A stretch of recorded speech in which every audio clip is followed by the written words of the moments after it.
ബഹുമാന്യരായ എല്ലാ കേൾവിക്കാർക്കും കർത്താവിന്റെ നിസ്തുല്യ നാമത്തിൽ വീണ്ടും സ്നേഹവന്ദനം. സ്വർഗത്തിൽ എന്നേക്കും സ്ഥിരമാക്കപ്പെട്ട ദൈവവചനം നിങ്ങളുമായി പങ്കുവെക്കുവാൻ ഈ ആയുസിൽ കർത്താവ് എന്ന വലിയ ദിവസനായി ഞാൻ വീണ്ടും ദൈവത്തിന് സ്തോത്രം ചെയ്യുന്നു. ഈ വചന കേൾവി നിങ്ങൾക്ക് അനുഗ്രഹമാകുന്നു എന്നറിയുന്നതിൽ വളരെ സന്തോഷമുണ്ട്. ഈ മിനിസ്ട്രി ഓർത്ത് പ്രാർത്ഥിക്കുന്ന, സഹായിക്കുന്ന എല്ലാ ദൈവമക്കൾക്കും കർത്താവ് പ്രതിഫലം തരട്ടെ. വിശുദ്ധ വേദപുസ്തകത്തിൽ നിന്ന് പരിശുദ്ധാത്മാവ് നിങ്ങളെ അറിയിപ്പാൻ ഏൽപ്പിച്ച ദൂതിലേക്ക് ഞാൻ പ്രവേശിക്കുകയാണ്. 2 ദിനവൃത്താന്ത പുസ്തകം 33-ാം അധ്യായം 10 വാക്യങ്ങൾ ഞാൻ വായിക്കുന്നു. യഹോവ മനശ്ശെയോടും അവൻ്റെ ജനത്തോടും സംസാരിച്ചു, എങ്കിലും അവർ ശ്രദ്ധിച്ചില്ല. ആകയാൽ യഹോവ അശ്ശൂർ രാജാവിൻ്റെ സേനാധിപതിമാരെ അവരുടെ നേരെ വരുത്തി. അവർ മനശ്ശെയെ കൊളുത്തുകളാൽ പിടിച്ച് ചങ്ങലയിട്ട് ബാബേലിലേക്ക് കൊണ്ടുപോയി. കഷ്ടത്തിലായപ്പോൾ അവൻ തൻ്റെ ദൈവമായ യഹോവയോട് അപേക്ഷിച്ചു. തൻ്റെ പിതാക്കന്മാരുടെ ദൈവത്തിന് മുമ്പിൽ തന്നെത്താൻ ഏറ്റവും താഴ്ത്തി അവനോട് പ്രാർത്ഥിച്ചു. യഹോവ അവൻ്റെ പ്രാർത്ഥന കൈക്കൊണ്ട് അവൻ്റെ യാചന കേട്ട് അവനെ വീണ്ടും യെരൂശലേമിൽ അവൻ്റെ രാജ്യത്വത്തിന് തിരിച്ച് വരുത്തി. യഹോവ തൻ്റെ ദൈവം എന്ന് മനശ്ശെയ്ക്ക് ബോധ്യമായി. ഇവിടെ തുടങ്ങുന്ന ഇങ്ങനെയാണ്. ഇസ്രായേൽ ഒരു രാജാവായിരുന്നു മനശ്ശെ. യഹോവ മനശ്ശെയോടും അവൻ്റെ ജനത്തോടും സംസാരിച്ചു. ഒരു പ്രാവശ്യമല്ല, പല പ്രാവശ്യം തൻ്റെ ദാസന്മാരിലൂടെ അവനെ മുന്നറിയിപ്പ് നൽകി. പക്ഷേ അവൻ ശ്രദ്ധിച്ചില്ല. അവനും അവൻ്റെ കൂട്ടുകാരും അവൻ്റെ ജനവും അത് മൈൻഡ് ചെയ്തില്ല.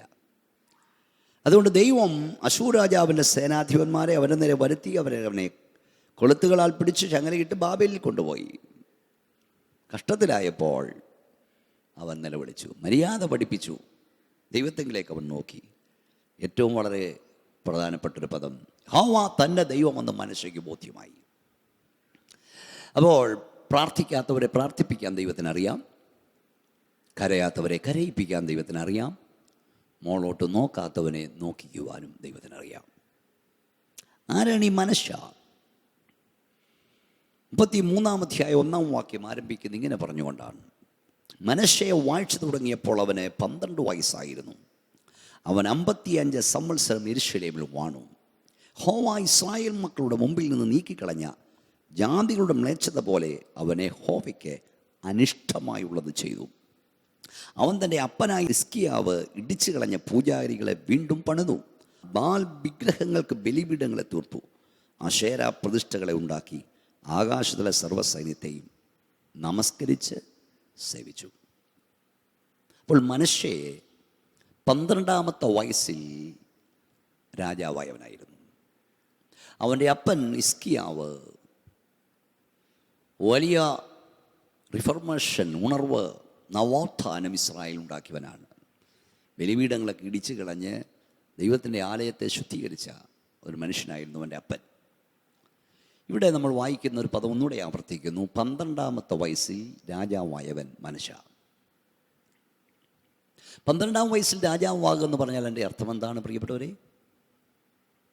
മറ്റ് പലർക്കും ലഭിക്കാത്ത ഒരു നന്മയാണ് ദൈവം അവനെ നൽകിയത്. വിവിധ സ്ഥലങ്ങളിൽ എന്നെ കേട്ടുകൊണ്ടിരിക്കുന്ന പ്രിയ സ്നേഹിതരെ, നിങ്ങൾ വളരെ ശ്രദ്ധിക്കുക. അലക്ഷ്യമായി വചനം ശ്രദ്ധിക്കരുത്. മറ്റു പലർക്കും ലഭിക്കാത്ത നന്മയാണ് ദൈവം നിനക്കും നിൻ്റെ തലമുറയ്ക്കും നൽകിയിരിക്കുന്നത്. നിങ്ങളുടെ ആയുസ്സിൽ നിങ്ങളുടെ സമപ്രായക്കാരിൽ പലർക്കും ലഭിക്കാത്ത നന്മയും അനുഗ്രഹവുമാണ് ദൈവം നിങ്ങൾക്ക് നൽകിയിരിക്കുന്നത്. നിങ്ങൾ ശ്രദ്ധിച്ചു നോക്കൂ സഹോദരങ്ങളെ. നിങ്ങൾ ലോകത്തിലേക്ക്, ചുറ്റുപാടുകളിലേക്ക് കണ്ണോടിച്ചു നോക്കുക. ഞാൻ അനവധി യാത്ര ചെയ്യാറുണ്ട്, നിങ്ങളും യാത്ര ചെയ്യാറുണ്ട്. കേരളത്തിലെ ട്രെയിനുകളിൽ, ഇന്ത്യയിലെ ട്രെയിനുകളിൽ നിങ്ങൾ യാത്ര ചെയ്ത് നോക്കൂ. ഒത്തിരി കാര്യങ്ങൾ നിങ്ങൾക്ക് കാണാം. നിങ്ങൾ ട്രെയിനിലൂടെ യാത്ര ചെയ്യുമ്പോൾ പുറത്തേക്ക് നോക്കുക, റെയിൽവേ പുറംപോക്കുകൾ കാണാം. കൊച്ചു കൊച്ചു സ്ഥലങ്ങൾ, പ്രത്യേകിച്ച് ടൗണുകൾ. അവിടെ റെയിൽവേ പുറംപോക്കുകളിൽ കുടിൽ കെട്ടി താമസിക്കുന്ന പ്ലാസ്റ്റിക് ചാക്ക്, പ്ലാസ്റ്റിക് ടാർപോളിൻസ് ചരിച്ചു കെട്ടി അതിനകത്തന്തി ഉറങ്ങുന്ന ആയിരക്കണക്കിന്, 10,000-കണക്കിന് ആളുകളെ കാണാം. ഡൽഹിയിലെ സ്ലം ഏരിയകളിൽ, ബോംബെയിൽ, കൽക്കട്ടയിൽ, തെരുവോരങ്ങളിൽ ഇങ്ങനെ കുടിൽ കെട്ടി 10,000 ലക്ഷക്കണക്കിന് ആളുകൾ വസിക്കുന്നുണ്ട്. ഒരു ടെൻറ്റിന് കീഴിൽ എത്ര കുടുംബങ്ങളാണ്. അവരുടെ വിവാഹം, ഹണിമൂൺ, പ്രസവം എല്ലാം അതിനകത്താണ്. ചോർന്നൊലിക്കും, ചിലപ്പോൾ കാറ്റത്ത് പറന്നു പോകും, സ്വന്തമെന്ന് പറയാൻ കഴിയില്ല, പോലീസുകാർ വന്ന് കുടിയൊഴിപ്പിക്കും. അങ്ങനെയുള്ള ടെൻറ്റുകളിൽ ആയിരങ്ങളല്ല 10,000 ലക്ഷങ്ങളുണ്ടെന്ന് ഓർക്കണം. എത്രയോ പേർ റെയിൽവേ സ്റ്റേഷനുകളിൽ കിടന്നുറങ്ങുന്നു. എത്രയോ പേർ റെയിൽവേ മേൽപ്പാലങ്ങളുടെ അടിയിൽ കിടക്കുന്നു. സമ്പന്ന രാജ്യമായ അമേരിക്കയിൽ പോലും അങ്ങനെയുള്ള ഭവനരഹിതരുണ്ട്. നിങ്ങൾ ട്രെയിനിൽ യാത്ര ചെയ്യുമ്പോൾ എത്രയോ തവണ നിങ്ങൾ കണ്ടുണ്ടായിരിക്കാം, വയറ്റത്തടിച്ച് പാടി ഒരു നേരത്തെ ആഹാരത്തിനായി, ഒരു നേരത്തെ വിശപ്പടക്കാൻ വേണ്ടി വയറ്റത്തടിച്ച് പാടുന്നവരെ നിങ്ങൾ കണ്ടിട്ടില്ലേ? കൊച്ചുങ്ങളെ കണ്ടിട്ടില്ലേ? കുഞ്ഞുങ്ങളെ, ചെറുപ്പക്കാരെ, നിങ്ങൾക്കൂടെയാണ് ഞാൻ പറയുന്നത്. നിങ്ങൾ കണ്ടിട്ടില്ലേ? വലിയ വലിയ ഹോട്ടലിൻ്റെ വേസ്റ്റ് തള്ളുന്നിടത്ത് നിന്ന് ആ വേസ്റ്റ് കൂനയിൽ വാരിയിട്ട് ഭക്ഷണം കഴിക്കുന്ന എത്രയോ ചെറുപ്പക്കാരെ ഞാൻ കണ്ടിട്ടുണ്ടെന്നറിയാമോ? നിങ്ങൾ കണ്ടിട്ടുണ്ട്? ഞാൻ ചോദിക്കുന്നു സഹോദരങ്ങളെ, നിങ്ങളും ഞാനും അവരിൽ ഒരാളെ പോലെ ആകാഞ്ഞത് എന്തുകൊണ്ടാണ്? ഒന്നുകൂടെ ഞാൻ പറയുന്നു, നിങ്ങൾ ഇന്ന് അനുഭവിക്കുന്ന സകല നന്മയ്ക്ക് ഒരു പേരുണ്ട്. അതിൻ്റെ പേരാണ് ഗ്രേസ്, കൃപ. മനസ്സിലായില്ലെങ്കിൽ ഞാൻ വീണ്ടും മനസ്സിലാക്കി തരാം. ഒരു രാത്രി 1:30 മണിക്ക് ഞാൻ ബോംബെ എയർപോർട്ടിൽ ഫ്ലൈറ്റ് ഇറങ്ങി. നവാപൂർ കൺവെൻഷൻ പ്രസംഗിക്കാനായി എനിക്ക് പോകണം. അതിരാവിലെ ഫ്ലൈറ്റുള്ളൂ. 1:30 മണി രാത്രിയിൽ എൻ്റെ ഒരു സ്നേഹിതൻ എന്നെ എയർപോർട്ടിൽ നിന്ന് ക്ഷണിച്ച് വീട്ടിൽ കൊണ്ടുവരും. 2 മണിക്കൂർ കഴിഞ്ഞ് വീണ്ടും എനിക്ക് റെയിൽവേ സ്റ്റേഷനിലേക്ക് പോകണം. അവിടുന്ന് ട്രെയിനിലേക്ക് പോകാനൊക്കെ. അപ്പോൾ ആ എയർപോർട്ടിൽ നിന്ന് ആ സ്നേഹിതൻ്റെ വീട്ടിലേക്ക് പോകുമ്പോൾ ബോംബെയിലെ തെരുവീതിയിൽ ഒരു പ്രത്യേക സ്ഥലത്ത് 2 സൈഡിലും, റോഡിൻ്റെ 2 സൈഡിലും 100 കണക്കിന് ആളുകൾ നിരന്ന് കിടന്നുറങ്ങുന്നു. അവരിൽ ചിലരുടെ കുഞ്ഞുങ്ങൾ 1-2 വയസ്സ് പ്രായമുള്ളവർ തരുവരാ പായുന്ന റോഡിലേക്ക്, വാഹനങ്ങളിലേക്ക് നിരങ്ങി നീങ്ങുന്ന കാഴ്ച ഞാൻ കണ്ടു. ഞാൻ ഞെട്ടിപ്പോയി. കുഞ്ഞുങ്ങൾ ചതഞ്ഞരഞ്ഞാൽ അതറിയും. അത് മാത്രമല്ല, ആ 1:30 മണി രാത്രിയിൽ 100 കണക്കിന് ആളുകൾ അവിടെ കിടന്നുറങ്ങുമ്പോൾ ഒരു പെരുമഴ പെയ്തു. പെരുമഴ. ഞാൻ കാറിരുന്നുകൊണ്ട് കണ്ട കാഴ്ച, സഹോദരങ്ങളെ, കന്നുകാലിയെപ്പോലെ, കാളയെപ്പോലെ, പോത്തിനെ പോലെ ഈ മനുഷ്യജീവിതങ്ങൾ ആ മഴ അവിടെ കിടന്ന് നനയുകയാണ്. കാരണം അവർക്ക് പോകാൻ ഒരിടമില്ല. നിങ്ങൾ നല്ല ഉറക്കത്തിൽ കിടക്കുന്ന 1:30 മണിക്കോ 2 മണിക്കോ 3 മണിക്കോ ഒരു കുടം വെള്ളം നിങ്ങളുടെ തലയിൽ ഒരാൾ ഒഴിച്ചാലുള്ള അവസ്ഥ എന്താണെന്ന് ചിന്തിച്ചു വയ്ക്കുക. അതുപോലുള്ള അവസ്ഥയാണല്ലേ. പകൽ മുഴുവൻ ഇവിടൊക്കെയോ കിടന്ന് അധ്വാനിച്ച് കോറിപ്പണിയൊക്കെ എടുത്ത് കഷ്ടപ്പെട്ട് ശേഷം വന്ന് തലചായിക്കുന്നവരാണ്. കാളയെപ്പോലെ കിടന്നുറങ്ങുന്നു, കാളയെപ്പോലെ കിടന്ന് നനയുന്നു. കാളയെപ്പോലെ കിടന്ന് നനയുകയാണ് അവർ. പോകാനൊരിടമില്ല. ഞാൻ പറയുന്നു, നിങ്ങൾ ചിന്തിച്ചു നോക്കൂ, എന്തുകൊണ്ട് നിങ്ങളും ഞാനും ആ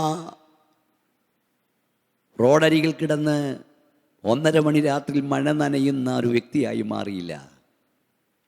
ഒരു നേരത്തെ ആഹാരത്തിന് വേണ്ടി മറ്റുള്ളവരോട് കൈനീട്ടുന്നവരായി നിങ്ങളെന്തുകൊണ്ട് മാറിയില്ല? വയറ്റത്തിച്ച് പാടുന്നവരായി നിങ്ങളെന്തുകൊണ്ട് മാറിയില്ല? റെയിൽവേ പുറംപോക്കിൽ കിടന്നുറങ്ങുന്ന വ്യക്തിയായി സഹോദര, സഹോദരി, കുഞ്ഞെ, നീ എന്തുകൊണ്ട് മാറിയില്ല?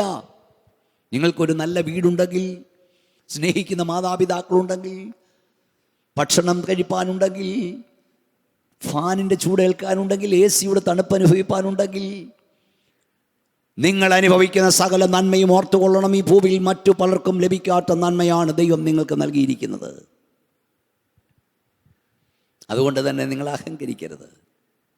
ഇല്ലാത്തവരെ കാണുമ്പോൾ അവരോട് പുച്ഛം തോന്നരുത്.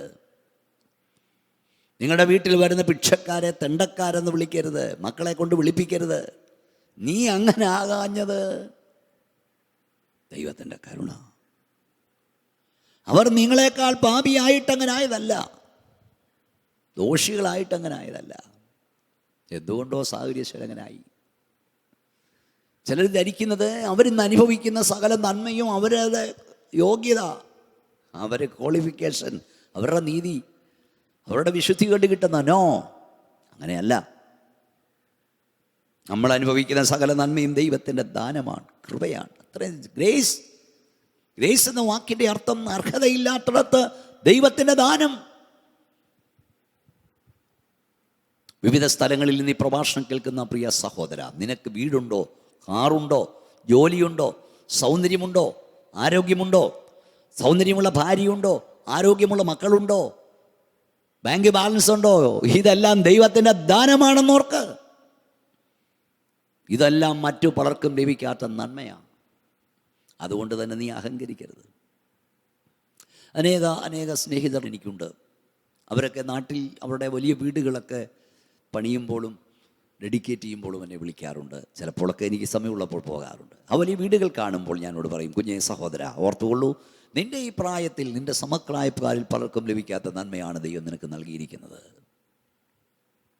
നിങ്ങൾ സ്കൂളിൽ പഠിച്ചപ്പോൾ, കോളേജിൽ പഠിച്ചപ്പോൾ നിങ്ങളെക്കാൾ ബുദ്ധി ഉണ്ടായിരുന്ന, നിങ്ങളെക്കാൾ മാർക്ക് വാങ്ങിയ എത്രയോ ആളുകൾ ജോലിയില്ലാതെ തെക്ക് വടക്ക് നടക്കുന്നു.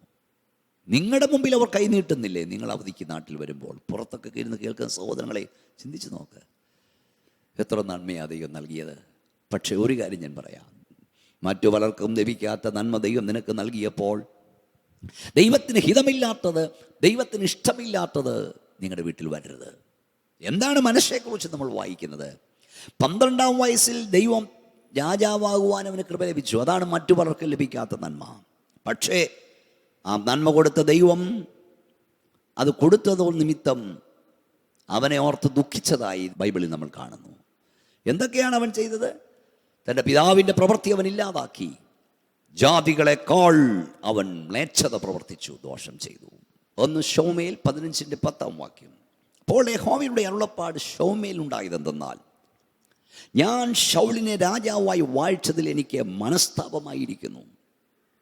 അവൻ എന്നെ വിട്ടുമാറിയിരിക്കുന്നു, എൻ്റെ കൽപ്പനകളെ നിവർത്തിച്ചതുമില്ല.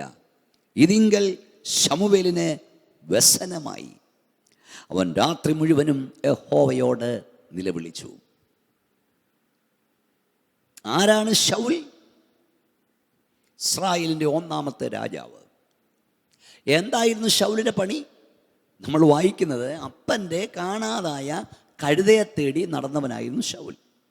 ശൗൽ രാജാവാകാൻ ഓടി നടന്നവനല്ല. അപ്പൻ്റെ കഴുതയെ തേടി നടന്നപ്പോൾ അപ്പൻ്റെ കഴുത കാണാതെ വന്ന് നിരാശനായി മടങ്ങാൻ നേരം അവൻ്റെ കൂടെ പോയ ഭൃത്യൻ പറഞ്ഞു, ഇവിടെ ഒരു ദൈവപുരുഷനുണ്ട്, അവൻ പറയുന്നതെല്ലാം ഒത്തുവരുന്നു.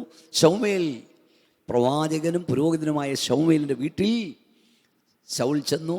അപ്പോൾ ദൈവത്തിൻ്റെ ആത്മാവ് ശമൂവേലിലൂടെ, ഇവനാണ് ഇസ്രായേലിനെ നയിക്കാൻ പോകുന്നവൻ, ദൈവത്തിൻ്റെ അഭിഷക്തനെ നീ കാണുന്നുവോ, അവന് തുല്യം നിൽപ്പാൻ ആരുമില്ലെന്ന് പറഞ്ഞ് ഇസ്രായേലിൻ്റെ 1-ാമത്തെ രാജാവായി ദൈവം തൻ്റെ ദാസനായ ശമൂവേലിലൂടെ ശൗലിനെ അഭിഷേകം ചെയ്തു. അപ്പോൾ ശ്രദ്ധിക്കണമേ സുഹൃത്തുക്കളെ, സഹോദരങ്ങളെ, വില കുറഞ്ഞതിൻ്റെ പുറകെ നടന്നവനെ ദൈവം വിലയേറിയവനാക്കി മാറ്റി.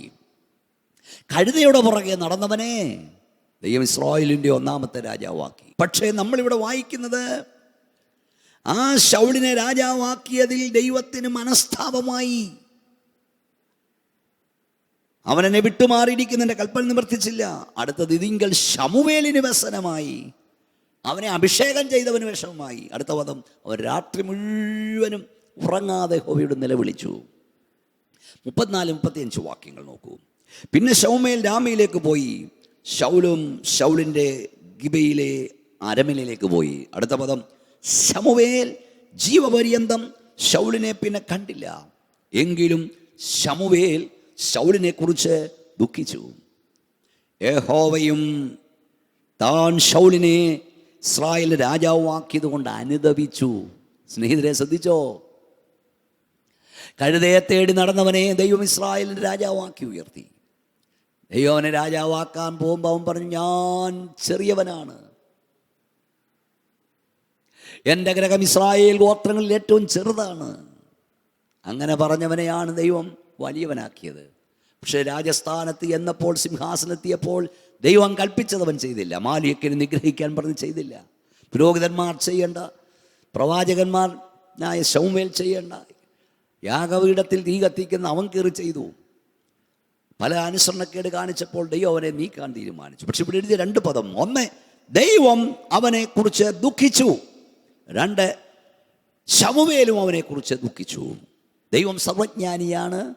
എവിടെ എന്ത് ആരെ കാണിക്കും ചെയ്യും സംഭവിക്കുമെന്ന് അറിയാതെ അല്ല ദൈവം ഒരുത്തനെ രാജസ്ഥാനത്താക്കുന്നത്. എങ്കിലും ശമൂവേലിനെ കുറിച്ച് ദൈവം അനുതപിച്ചു, അവനെ രാജാവാക്കിയതിൽ. പ്രിയ സ്നേഹിതരെ, എന്നെ കേൾക്കുന്ന സുഹൃത്തുക്കളെ, 2 കാര്യങ്ങൾ. 1, മറ്റു പലർക്കും ലഭിക്കാത്ത നന്മയാണ് ദൈവം നിങ്ങൾക്ക് നൽകിയത്. ഈ നന്മ നൽകിയ ദൈവം നിങ്ങൾക്ക് തന്നുപോയല്ലോ എന്നോർത്ത് ദുഃഖിക്കാനിട വരരുത്. നിങ്ങൾക്ക് വീട് തന്നെങ്കിൽ, നിങ്ങൾക്ക് ആരോഗ്യം തന്നെങ്കിൽ, നിങ്ങൾക്ക് സൗന്ദര്യം തന്നെങ്കിൽ, നിങ്ങൾക്ക് ബുദ്ധി തന്നെങ്കിൽ, ആ ദൈവം നിങ്ങൾക്ക് തന്നതിൽ ദുഃഖിക്കാനുള്ള വരരുത്. ഞാൻ പറഞ്ഞല്ലോ, ശൗലിനെ രാജാവ് അഭിഷേകം ചെയ്തവനാണ്. അവൻ കരയേണ്ടി വന്നു രാത്രി മുഴുവൻ അവനെ ഓർത്ത്. അവനെ ഓർത്ത് ദുഃഖിക്കേണ്ടി വന്നു. രണ്ടാമത് എനിക്ക് നിങ്ങളോട് പറയേണ്ട സന്തോഷം, ചെറുപ്പക്കാരെ, സ്നേഹിതരെ, നീ വളർന്നു കാണാൻ, നീ അനുഗ്രഹിക്കപ്പെട്ട് കാണാൻ, നീ ഉയർത്തപ്പെട്ട് കാണുവാൻ, നിനക്ക് നന്മ ലഭിച്ചു കാണുവാൻ ആഗ്രഹിക്കുന്ന അനേകരുണ്ട്. നിന്റെ മാതാപിതാക്കൾ, നിന്റെ സഹോദരങ്ങൾ, നിന്റെ സ്നേഹിതർ, നിന്റെ അധ്യാപകർ, നിന്റെ സൺഡേ സ്കൂൾ അധ്യാപകൻ, നിന്റെ പാസ്റ്റർ, ഇവരൊക്കെ നീ അനുഗ്രഹിക്കപ്പെട്ട് കാണാൻ നിനക്ക് വേണ്ടി പ്രാർത്ഥിക്കുന്നവരാ നിരന്തരം. പക്ഷേ ദൈവം നിന്നെ അനുഗ്രഹിക്കുമ്പോൾ, നിന്നെ ഉയർത്തുമ്പോൾ, നിന്നെ മാനിക്കുമ്പോൾ, ഒരു സ്ഥാനത്തെത്തിക്കഴിയുമ്പോൾ, നിനക്ക് വേണ്ടി പ്രാർത്ഥിച്ചവർ, നിന്റെ നന്മ ആഗ്രഹിച്ചവർ, നീ ഉയരാൻ ആഗ്രഹിച്ചവർ, നീ നിമിത്തം ദുഃഖിക്കാനിടയാകരുത്, കരയാനിട വരരുത്, സങ്കടപ്പെടാനിട വരരുത്. ഇന്നത്തെ ലോകം നന്ദികേടിൻ്റെ ലോകമാണ്. കൈപിടിച്ചുയർത്തിയവനെ ചവിട്ടിത്താഴ്ത്തുന്ന ലോകമാണ്. തീറ്റ കൊടുക്കുന്ന കൈക്ക് കൊത്തുക എന്ന് കേട്ടിട്ടില്ലേ? അങ്ങനത്തെ ലോകമാണ്. എത്ര ആളുകൾ അനുഭവം പറഞ്ഞിരിക്കുന്നു. ഒരു കമ്പനിയിൽ കൊണ്ട് ജോലിക്ക് കയറ്റി അവസാനം ആ കമ്പനി കയറ്റിയവനെ പുകച്ച് പുറത്തിയാടിക്കുക. പട്ടിണി കിടന്ന കാലത്ത് സഹായിച്ചവനെ ഗതി പിടിക്കുമ്പോൾ അപമാനിക്കുക, ആക്ഷേപിക്കുക, അവനെതിരെ കേസ് കൊടുക്കുക. അങ്ങനെ എത്രയാ കുടുംബങ്ങൾ. തിരിച്ചിന്തിച്ച് നോക്ക്. മക്കൾ, ഈ കഴിഞ്ഞ സമയത്ത് ഞാൻ ഒരു സ്ഥലത്ത് വലിയൊരു യോഗത്തിൽ പ്രസംഗിക്കാൻ പോയപ്പോൾ അനേക അമ്മമാർ പ്രാർത്ഥിക്കാൻ വന്നു. അവരെല്ലാം പറയുന്നത് സ്വസ്ഥത തരാത്ത മക്കളെക്കുറിച്ചാണ്. അന്വേഷിച്ച് തരില്ല, അധ്വാനിച്ചു കൊണ്ടുവരില്ല, ഉള്ള കിട്ടുന്നത് കൂടെ നശിപ്പിക്കുന്നു, ഒരു സ്വൈര്യതയും കൊടുക്കുന്നില്ല, മക്കളൊരു സമാധാനം തരുന്നില്ല എന്ന് എത്ര മാതാപിതാക്കളാണ് കരഞ്ഞുകൊണ്ട് പറയുന്നറിയാമോ? പ്രിയപ്പെട്ടവരെ, സഹോദരങ്ങളെ, കുഞ്ഞുങ്ങളെ, ചെറുപ്പക്കാരെ, പ്രായമായവരെ, നീ കരയുമ്പോൾ നിനക്ക് വേണ്ടി കരഞ്ഞവരെ, നീ ഉയരാൻ ആഗ്രഹിച്ചവരെ, നിനക്ക് വേണ്ടി പ്രാർത്ഥിച്ചവരെ ദുഃഖിപ്പിക്കരുത്. മറ്റു പലർക്കും ലഭിക്കാത്ത നന്മ ദൈവം നിനക്ക് നൽകി. ഈ ദൂത് നിങ്ങളോടുള്ള സ്പെഷ്യൽ ദൂതാണ്. കാലങ്ങളായി ഞാൻ ചെറുപ്പക്കാരോട് പ്രസംഗിച്ചുകൊണ്ടിരിക്കുന്നതാണ്. ചെറുപ്പക്കാരാ, കുഞ്ഞേ, സ്നേഹിത, നിനക്ക് സൗന്ദര്യമുണ്ടെങ്കിൽ അത് മറ്റു പലർക്കും ലഭിക്കാത്തതാണ്. നിനക്ക് ആരോഗ്യമുണ്ടെങ്കിൽ മറ്റു പലർക്കും ലഭിക്കാത്ത നന്മയാണ്. നിനക്ക് ബുദ്ധി ഉണ്ടെങ്കിൽ അത് മറ്റു പലർക്കും ലഭിക്കാത്ത നന്മയാണ്. പക്ഷേ ഈ ബുദ്ധി കൊണ്ട് ദൈവത്തെ വേദനിപ്പിക്കുന്ന ചിന്തകളും എഴുത്തുകളും, ദൈവദാസന്മാരെ അപമാനിക്കുന്ന ചിന്തകളും എഴുത്തുകളും നീ ഉണ്ടാക്കരുത്. നിന്റെ സൗന്ദര്യം ദൈവത്തെ ദുഃഖിപ്പിക്കുന്നതാകരുത്. എത്രയോ ചെറുപ്പക്കാരികൾ തങ്ങളുടെ സൗന്ദര്യ നിമിത്തം എത്രയോ ചെറുപ്പക്കാരെ വഴിതെറ്റിക്കുന്നു, എത്രയോ കുടുംബങ്ങളെ വഴിയാധാരമാക്കുന്നു. ഈ അടുത്ത സമയത്ത് നടക്കുന്ന കേസുകൾ പലരും സൗന്ദര്യം കൊണ്ട് കുഴിയിൽ വീഴിക്കുന്നു, വഞ്ചിക്കുന്നു, കുടുംബങ്ങളെ തകർക്കുന്നു, ബന്ധങ്ങൾ ശിഥിലമാക്കുന്നു, ഭാര്യയും മക്കളും ഉള്ളവർ അത് ഉപേക്ഷിച്ച് മറ്റുള്ളവരുടെ പുറകെ പോകുന്നു. അപ്പോൾ ഇതൊക്കെ നീ ഓർക്കണം, വാണിംഗാണ്. ഇതൊക്കെ സൗന്ദര്യം തന്ന ദൈവം ഇത് കൊടുത്തു പോയല്ലോ എന്നോർത്ത് ദുഃഖിക്കരുത്. ഇതൊക്കെ അല്പം നേരത്തേക്കേ ഉള്ളൂ, ക്ഷണഭങ്കുരമാണ്. നമുക്ക് പിന്നീട് മനുഷ്യയെക്കുറിച്ച് പഠിക്കാം. ഒരു നിമിഷം കൊണ്ട് ദൈവം അത് മാറ്റാൻ ദൈവത്തിന് കഴിയും. തന്ന കർത്താവ് തന്നു പോയല്ലോ എന്നോർത്ത് ദുഃഖിക്കരുത്. ഇന്ന് സത്യത്തിൽ അനേക കുടുംബങ്ങളെ നോക്കി, അനേക വ്യക്തികളെ ഓർത്ത് ദൈവം വേദനപ്പെടുന്നുണ്ട്. കൊടുത്തു പോയല്ലോ എന്നോർത്ത്. ദൈവം കൃപാലുവായതുകൊണ്ട്, ദയാലുവായതുകൊണ്ട്, ന്യായവിധിയുടെ സമയം ഇതല്ലാത്തതുകൊണ്ട് ദൈവം അത് സഹിക്കുന്നു എന്നേ ഉള്ളൂ. ഒന്നുകൂടെ പറയാനുള്ളത്, ഓർത്ത് നോക്കൂ, മറ്റു പലർക്കും ലഭിക്കാത്ത നന്മ ദൈവം നമുക്ക് നൽകി. നീ അതിൽ അഹങ്കരിക്കരുത്, ദൈവത്തോട് നന്ദിയുള്ളവരാകുക. ഞാൻ ചിലപ്പോഴൊക്കെ പല രാജ്യങ്ങളും പ്രസംഗിക്കാൻ പോകുമ്പോൾ പറയും, നമ്മുടെ നാട്ടിൽ എനിക്കറിയില്ല 15, 13, 18, 20 രൂപ കൊടുത്താൽ ഒരു നോട്ട് ബുക്ക് കിട്ടും. പക്ഷേ 20 രൂപ കൊടുത്തൊരു ബുക്ക്, വെറും 20 രൂപയ്ക്കൊരു ബുക്ക് വാങ്ങാൻ നിർവാഹമില്ലാതെ എത്രയോ ചെറുപ്പക്കാരുണ്ട്, എത്രയോ കുഞ്ഞുങ്ങൾ പഠിക്കുന്നവരുണ്ട്. ഒരു നോട്ട് ബുക്കിൻ്റെ ഇങ്ങേ സൈഡിലും അങ്ങേ സൈഡിലും നടുക്കും എഴുതുന്നവരില്ലേ, 3 വിഷയം ഒറ്റ ബുക്കിൽ എഴുതുന്ന കുഞ്ഞുങ്ങളെ എനിക്കറിയാം. ഞാനും സ്കൂളിലൊക്കെ പഠിച്ചുകൊണ്ടിരുന്നപ്പോൾ ആ നിലയിലൂടെ പോയ ആളാണ്. എനിക്കുണ്ടാകുന്നവരുടെ വേദനയൊക്കെ അറിയാം. പ്രിയപ്പെട്ടവരെ, അങ്ങനെ എത്രയോ കുഞ്ഞുങ്ങളുള്ളപ്പോഴാണ്, ചെറുപ്പക്കാരെ, നിങ്ങൾ ഓർക്കും, നിങ്ങളുടെ കയ്യിലെ നോട്ട്ബുക്ക് ആ നോട്ട്ബുക്കല്ല, നിങ്ങളുടെ കയ്യിലെ ടാബ്, നിങ്ങളുടെ കയ്യിലെ ഐപാഡ്, ഐഫോൺ എത്ര ആയിരം രൂപ വിലയുള്ളതാണ്. ആപ്പിളിൻ്റെ ഐഫോണിനൊക്കെ 60,000, 50,000, 80,000, 30,000-ൻ്റെ, 15,000-ൻ്റെ, 20,000, 15,000-ന് മേളോട്ടുള്ള ഫോണുകളാണ് ഇന്ന് ചെറുപ്പക്കാരിലെല്ലാം ഇരിക്കുന്നത്. നീ ഓർക്കൂ, 20 രൂപ മുടക്കി, വെറും 20 രൂപ മുടക്കി ഒരു നോട്ട്ബുക്ക് വാങ്ങാൻ ഇല്ലാത്ത ലക്ഷങ്ങൾ ഉള്ള ഇന്ത്യയിലാണ് നിനക്കും നിൻ്റെ മക്കളും 50,000-ൻ്റെയും 30,000-ൻ്റെയും 40,000-ൻ്റെയും 60,000-ൻ്റെയും ടാബും മൊബൈലും കൊണ്ട് നടക്കുന്നത്, ഉപയോഗിക്കുന്നത്. മറ്റു പലർക്കും ലഭിക്കാത്ത നന്മയാണ് ദൈവം നൽകിയെന്ന് ഓർക്കണം. അഹങ്കരിക്കരുത്. ഇല്ലാത്തവരെ കാണുമ്പോൾ പുച്ഛ മനോഭാവം ഉണ്ടാകരുത്. മനശ്ശയെക്കുറിച്ച് എഴുതിയിരിക്കുന്നത് ഞാൻ വായിച്ചു കേൾപ്പിക്കാം. 33-ാം അധ്യായം 1 മുതലുള്ള വാക്യങ്ങൾ. മനശ്ശെ വാഴ്ച തുടങ്ങിയപ്പോൾ അവന് 12 വയസ്സായിരുന്നു. അവൻ 55 സംവത്സരം യെരൂശലേമിൽ വാണു. യഹോവ ഇസ്രായേൽ മക്കളുടെ മുമ്പിൽ നീക്കിക്കളഞ്ഞ ജാതികളുടെ മ്ലേച്ഛത പോലെ അവനെ യഹോവയ്ക്ക് അനിഷ്ടമായത് ചെയ്തു. അവൻ തൻ്റെ അപ്പനായ ഹിസ്കിയാവ് ഇടിച്ചു കളഞ്ഞ പൂജാഗിരികളെ വീണ്ടും പണിതു. ബാൽബിംഗങ്ങൾക്ക് ബലിപീഠങ്ങളെ തീർത്തു. അശേര പ്രതിഷ്ഠകളെ ഉണ്ടാക്കി. ആകാശത്തിലെ സർവ്വ സൈന്യത്തെ നമസ്കരിച്ച് സേവിച്ചു. യെരൂശലേമിൽ എൻ്റെ നാമം ഇരിക്കുമെന്ന് യഹോവ അരുളിച്ചെയ്ത യഹോവയുടെ ആലയത്തിലും അവൻ ബലിപീഠങ്ങൾ തീർത്തു. യഹോവയുടെ ആലയത്തിന് പ്രാകാരം 2 അവൻ ആകാശത്തിലെ സൈന്യത്തിന് ബലിപീഠങ്ങൾ പണിതു. അവൻ തൻ്റെ പുത്രന്മാരെ ബെൻഹിന്നോത്താവിൽ അഗ്നിപ്രവേശം ചെയ്യിപ്പിച്ചു. കൊച്ചുങ്ങളെ അഗ്നിപ്രവേശം ചെയ്യിപ്പിച്ചു. മുഹൂർത്തം നോക്കി ആപചാരങ്ങളും ക്ഷുദ്രങ്ങളും പ്രയോഗിച്ചു. വെളിച്ചപ്പാടന്മാരിൽ ലക്ഷം പറഞ്ഞ് നിയമിച്ചു. യഹോവയ്ക്ക് അനിഷ്ടമായത് പലഞ്ചവനെ കോപിപ്പിച്ചു. ഇതിൽ കൂടുതൽ എന്തോ നിഷ്ഠമായത് ചെയ്യാനാ? എന്തോ വഷളത്വം ചെയ്യാനാ? എന്തോ അകൃത്യം ചെയ്യാനാ? ഇത്ര നീചമായ പ്രവൃത്തി. ഒന്ന്, അപ്പൻ്റെ പ്രവൃത്തി അവൻ ഇല്ലാതാക്കി. 2, ജാതികളെക്കാൾ അധികം അവൻ വഷളത്വം ചെയ്തു. പക്ഷേ നമ്മളിവിടെ വായിക്കുന്നത് ഇതെല്ലാമായിട്ട് 55 വത്സരം 55 വർഷം ദൈവം അവനെ സഹിച്ചു. ദൈവം അവനെ പൊറുത്തു. അതുമാത്രമല്ല, ദൈവത്തിന് വേണേ അവനെ തട്ടിക്കളയാമായിരുന്നു, തകർത്ത് കളയാതെ ദൈവം 55-ാം വർഷത്തിൽ അശ്ശൂർ രാജാവിൻ്റെ പടയാളികളെ അയച്ച് അവനെ കൊളുത്തുകളാൽ ബന്ധിച്ച് ബാബേലിൽ കൊണ്ടുപോയി മര്യാദ പഠിപ്പിച്ച് വീട്ടിൽ സിംഹാസനം നിർത്തി. എന്നെ അതിശയിപ്പിക്കുന്നൊരു വസ്തുതയാണിത്. എന്നെ മാത്രമല്ല, വേദപുസ്തകം പഠിക്കുന്ന അനേകരെ അതിശയിപ്പിക്കുന്നൊരു വസ്തുത. നിങ്ങൾക്കറിയാമോ സുഹൃത്തുക്കളെ, മുമ്പേ നമ്മൾ ചിന്തിച്ച ശൗലിനെ 2 വർഷം കൊണ്ട് ദൈവം രാജസ്ഥാനത്ത് നിന്ന് മാറ്റി. 16-ാം അധ്യായം 1-ാം വാക്യത്തിൽ ശമൂവേലിനോട് ചോദിച്ചു, ഞാൻ ശൗലിനെ രാജസ്ഥാനം തള്ളിയെന്നിരിക്കെ നീ എത്ര നാൾ അവനെക്കുറിച്ച് ദുഃഖിക്കും? എഴുന്നേറ്റ് തൈലക്കൊമ്പിൽ തൈലം നിറച്ച് പുറപ്പെടുക. ഞാൻ ഇശ്ശായി ഗോത്രത്തിൽ ഒരുത്തനെ അവന് പകരം രാജാവായി കണ്ടിരിക്കുന്നു.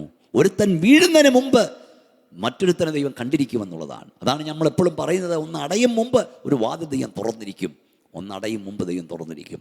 ഒരുത്തൻ അവിശ്വസ്തനാകും മുമ്പ് വിശ്വസ്തനായ ഒരുത്തനെ ദൈവം കണ്ടിരിക്കും. എന്നാൽ ഇവിടെ 55 വർഷം ദൈവം മനശ്ശയെ സഹിച്ചു. 55 വർഷം കഴിഞ്ഞിട്ട് മുടിച്ചു കളഞ്ഞില്ല, വീണ്ടും അവനെ യഥാസ്ഥാനപ്പെടുത്തി. അതാണ് ദൈവത്തിൻ്റെ ദയ. ദൈവം മുഖപക്ഷമുണ്ടോ? ഇല്ല, ദൈവത്തിന് മുഖപക്ഷമില്ല. എന്നാൽ ഈ ദിവസങ്ങൾ നമ്മൾ അടുത്ത ദിവസം നമുക്ക് ചിന്തിക്കാം, എന്തുകൊണ്ട് ദൈവം മനശ്ശയെ തകർത്തില്ല. ഈ പ്രഭാഷണം അവസാനിക്കുമ്പോൾ അതിൻ്റെ പ്രധാന കാരണം മാത്രം ഞാൻ പറയാം. 2 രാജാക്കന്മാർ 21-1 വായിച്ചാൽ ഇവൻ്റെ അപ്പൻ്റെ പേരുണ്ട്, ഇവൻ്റെ അമ്മയുടെ പേരുണ്ട്. 33-1 മുതലുമുണ്ട്. ഇവൻ്റെ അപ്പൻ്റെ പേര് ഇസ്കിയാവ് എന്നായിരുന്നു. ഇസ്കിയാവ് എന്ന വാക്കിൻ്റെ അർത്ഥം യാഗൻ്റെ ബലമെന്നായിരുന്നു. അവൻ്റെ അമ്മയുടെ പേര് എപ്സിബ എന്നായിരുന്നു.